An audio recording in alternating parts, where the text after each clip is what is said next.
Gina's collared me again, and basically she says, I want you to do a 2-minute video. Let's do it by the door, she said. The door, that door, look at that, shine on that door. I've talked about the door until I'm blue in the face, haven't I?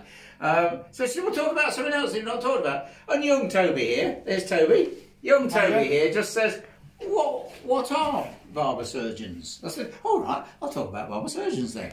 Basically, at the time of Henry VIII, barber surgeons, in other words, the hairdresser, not only were they a barber, a hairdresser, but they also did medical work.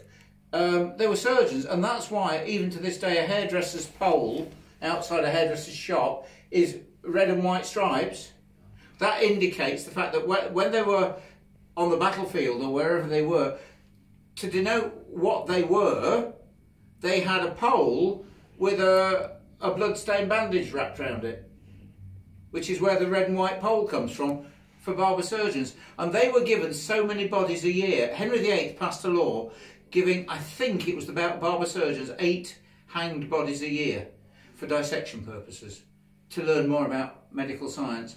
But it just wasn't enough. I think it was 8. I mean, it probably tells you on here, actually. In 1540, Henry VIII passed an edict allowing the Worshipful Company of Barber Surgeons the bodies of 4 executed criminals per year for the purpose of anatomical instruction.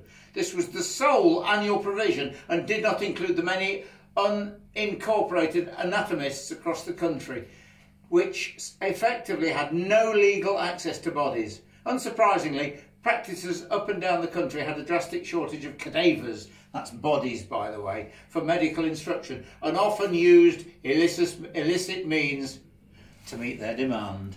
The illicit means, of course, were body snatchers, resurrection men.